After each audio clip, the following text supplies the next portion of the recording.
Welcome to Geethu cooks. இன்றைக்கி நாம் எங்கள் வீட்டு ஸ்டைலில் கோழி குழம்பு எப்படி வைக்கிறதுன்னு பார்க்கலாம். பார்த்தீங்களா, பார்க்கவே கலர்ஃபுல்லாக இருக்கு இல்லையா? வாங்க எப்படி செய்யலான்னு பார்க்கலாம். ஒரு கடாயில் ஒரு 4 ஸ்பூன் எண்ணெய் ஊற்றிக்கலாம். பிரியாணிக்கு தேவையான பொருள்: பட்டை, லவங்கம், ஏலக்காய், மற்ற பிரிஞ்சி இலை எல்லாம் இருந்தாலும் போட்டுக்கலாம்.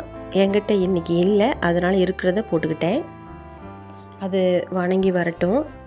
வணங்கினதும் பெரிய வெங்காயம் 4 நல்லா நீட்டமாக கட் பண்ணி சேர்த்துக்கலாம். அது கொஞ்சம் வணக்கிக்கலாம்.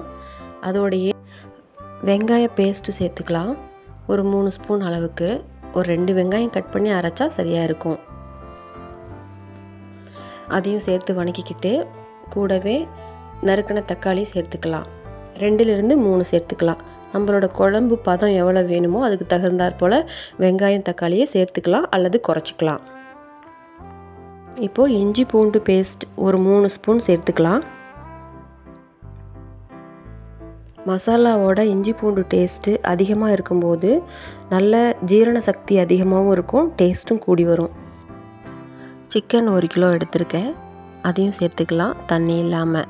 இப்போ மசாலாவோட கிளறி விட்டுக்கலாம். இப்போது நம்ம இதன் கூட பச்சை மசாலா சேர்த்துக்கலாம்.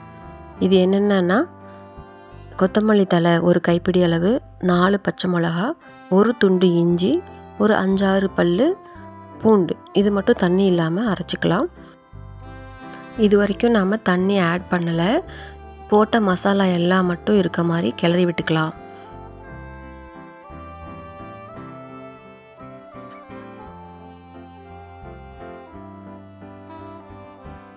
அடுப்பை நம்ம பாதி தீயில வச்சுக்கலாம். ரொம்ப வச்சோம்னா தீஞ்சிரும். இப்போ நாம் சிக்கன் மசாலா ஒரு 2லிருந்து 3 ஸ்பூன் சேர்த்துக்கலாம். காரத்துக்கு தகுந்தாற்போல் சேர்த்துக்கலாம். அதன் கூடவே நான் மிளகாத்தூளும் 2 ஸ்பூன் ஆட் பண்ணிக்கிறேன். எங்கள் வீட்டில் காரம் நல்லா சாப்பிடுவாங்க, அதனால் நான் அதிகமாக தான் போடுவேன். உங்கள் வீட்டில் உங்கள் டேஸ்ட்டுக்கு தகுந்த மாதிரி நீங்கள் போட்டுக்கோங்க. கொத்தமல்லி தூள் 1 ஸ்பூன் சேர்த்துக்கிறேன்.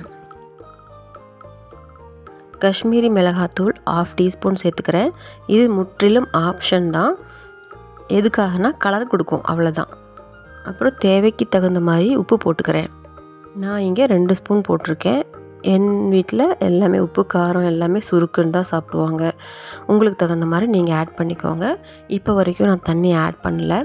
எல்லா மசாலாவும் ஒன்று சேர்கிற மாதிரி கலந்து விட்டுட்டு ஒரு 2லிருந்து 3 நிமிஷம் சிம்மில் வச்சிடலாம். அதிக தீ இருந்தால் தீஞ்சிடும். இப்போ நாம் 2 நிமிஷம் கழித்து ஓப்பன் பண்ணி பார்க்கும்போது எண்ணெய் பிரிஞ்சு வரும், ஆனால் கறி வெந்திருக்காது, 3/4 வேக்காடு இருக்கும். அந்த சமயத்தில் நாம் அரை மூடி தேங்காயோட 7-8 முந்திரி பருப்பு சேர்த்து கெட்டியாக அரைச்ச விழுதை சேர்த்து கிளறி விட்டுக்கலாம். இப்போது குழம்போட பதம் நமக்கு கெட்டியாக இருக்கும். கறியும் வேகிறதுக்கு தண்ணி தேவைப்படுது. இப்போ நம்ம எவ்வளோ குழம்பு தேவையோ அந்த அளவுக்கு 1லிருந்து 2 டம்ளர் தண்ணி ஆட் பண்ணிக்கலாம். தண்ணி ஆட் பண்ணி கிளறி விட்டு மறுபடியும் மூடி போட்டு மூடி வச்சிடலாம். ஒரு 5 நிமிஷம் கழித்து நம்ம மூடி ஓப்பன் பண்ணி பார்த்தோம்னா தண்ணி தனியாக நல்லா கொதித்து வந்திருக்கும், எண்ணெய் பிரிஞ்சு வந்திருக்கும், கறியும் நல்லா வெந்திருக்கும், வாசனை சூப்பராக இருக்கும். நான் இன்றைக்கி எங்கள் வீட்டில் முட்டையும் வேக வச்சுருந்தேன். ஸோ அதையும் எண்ட் ஆஃப் த மூமெண்ட்டில் குழம்புலே போட்டு மல்லித்தழை தூவி இறக்கிக்கிறேன். அருமையான கோழி குழம்பு எங்கள் வீட்டு ஸ்டைலில் தயாராகிடுச்சு. உங்கள் வீட்லேயும் இதை ட்ரை பண்ணி பாருங்கள். எல்லாருக்கும் ரொம்ப பிடிக்கும், சூப்பராக இருக்கும். சாப்பிட்டு பாருங்கள். கமெண்ட்ஸ் இருந்தால் கமெண்ட் பாக்ஸில் டைப் பண்ணி சென்ட் பண்ணுங்கள். அதே மாதிரி லைக் பண்ணுங்கள், சப்ஸ்கிரைப் பண்ணுங்கள், உங்கள் ஃப்ரெண்ட்ஸ்க்கு ரிலேட்டிவ்ஸ்க்கு ஷேர் பண்ணுங்கள். தேங்க்யூ.